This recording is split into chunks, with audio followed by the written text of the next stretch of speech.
Hi! Welcome sa I Am Learning. Sa video na ito ay pag-aaralan natin ang 8 techniques para mapadali ang pag-solve sa multiplication. At upang di na tayo gumamit pa ng calculator. Pero bago yon,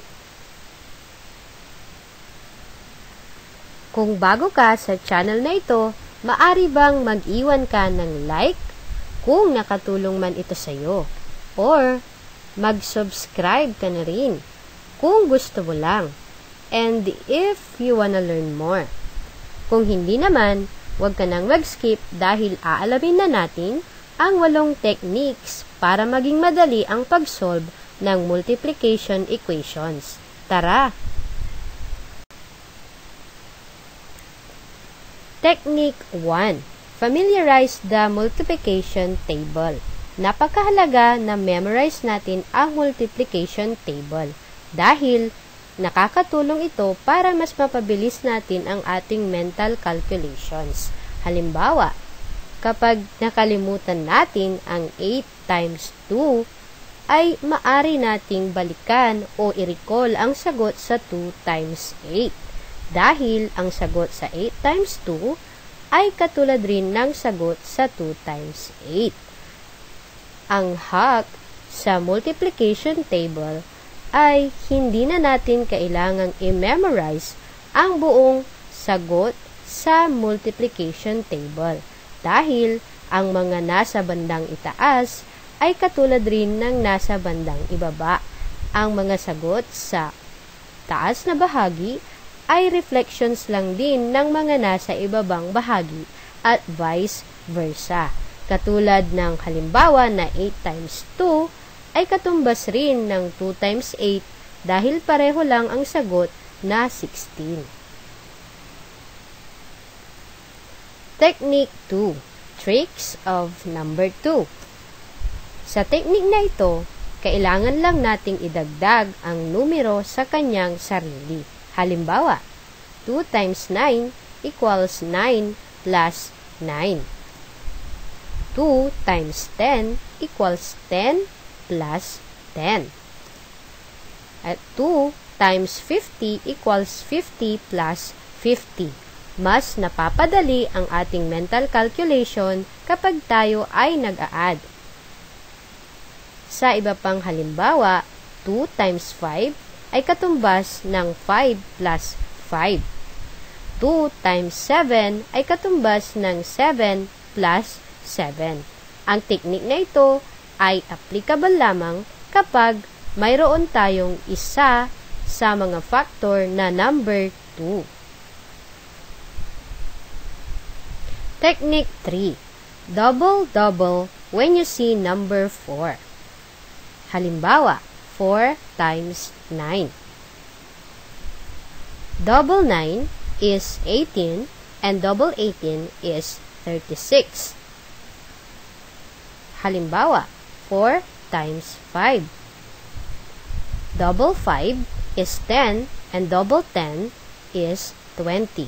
Ibig sabihin, sa technique na ito, kailangan lang nating doblehin ng 2 beses ang mga multiplier kapag nakita natin ang number 4.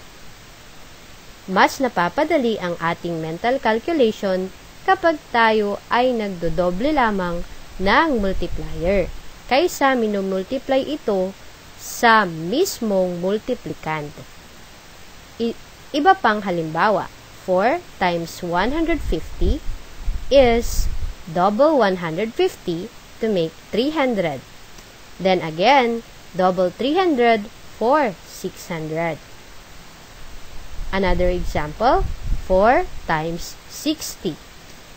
Double 60 to get 120 and double 120 to get 240.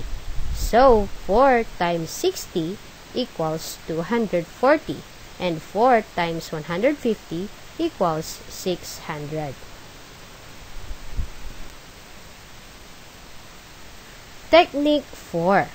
When you see number 5, cut in half, then times 10, or times 10, then cut in half.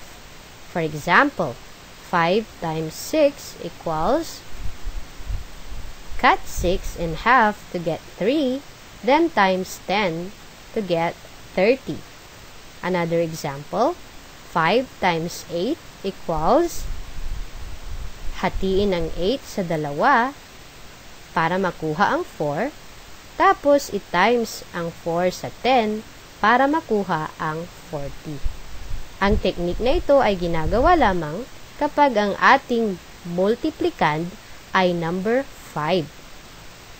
Kapag odd number naman ang ating multiplier, halimbawa 5 times 9, kung saan ang 9 ay isang odd number, ang ginagawa natin ay times 10, then cut in half. Halimbawa, 9 times 10 equals 90, then cut in half for 45. Another example is 5 times 7, kung saan ang 7 ay isang odd number, so ginagawa nating 7 times 10 equals 70, then cut in half to get 35, which is the answer. Technique 5. Number 6 and even number both end in the same digit. Halimbawa, 6 times 2 equals 12. 6 times 4 equals 24. 6 times 8 equals 48. And 6 times 6 equals 36. We can notice that all the ones digits end with the same multiplier. Halimbawa, ang 2 sa 12 na product ng 6 times 2, ang 2 na ones digit ay katulad ng multiplier na 2. Sa 24, ang ones digit ay nagtapos sa 4 na katulad ng multiplier na 4. Ganon din sa 48 and sa 36.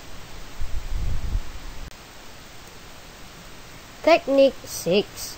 The 5, 6, 7, 8 trick. Simple lang. Isipin mo lang ang 5, 6 equals 7 times 8. Or 56 is 7 times 8. Madali lang, di ba? Good job! Technique 7. Remember 3D when you see number 8, where 3D means double, double, double. For example, 8 times 6, where we double 6, it becomes 12. We double 12, it becomes 24. And when we double 24, it becomes 48. So, it means 8 times 6 equals 48. Thus, 8 is a 3D number in multiplication. Iba pang halimbawa, 8 times 4. Double 4 is 8. Double 8 is 16. And double 16 is 32. So, 8 times 4 equals 32. Technique 8.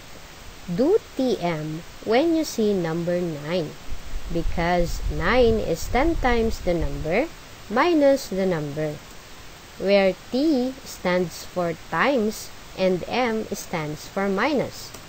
Example, we have 9 times 6, we have 10 times 6, minus 6 equals 60 minus 6 is 54. How? 6 is the number or the multiplier times 10, then minus itself. Another example is if we have 9 times 5. First, we do multiply 5 to 10. So we have 10 times 5, and after that, we subtract 5 from the answer. So we have 50, which is the answer from 10 times 5, and we subtract another 5, which is the number itself, our multiplier, to get the right answer, which is 45. Another example is 9 times 4. So we do 10 times 4, and after that, we subtract 4. So we have 40 minus 4, which we get 36. Last example, we have 9 times 7. So first, we do 10 times 7, and then afterwards, we will subtract 7. So we have 70, which we got from 10 times 7, and we subtract 7 from it. 70 minus 7 equals 63, which is the answer from 9 times 7. There! Yan ang mga techniques para mapadali ang pag-solve ng multiplication. Thanks for watching! Kung nakatulong sa iyo ang video na ito, maaari bang mag-iwan ka ng like, mag-comment ka, o kaya mag-subscribe ka na rin sa I Am Learning. Dahil sa I Am Learning, ay may learning. Maraming salamat. Paalam!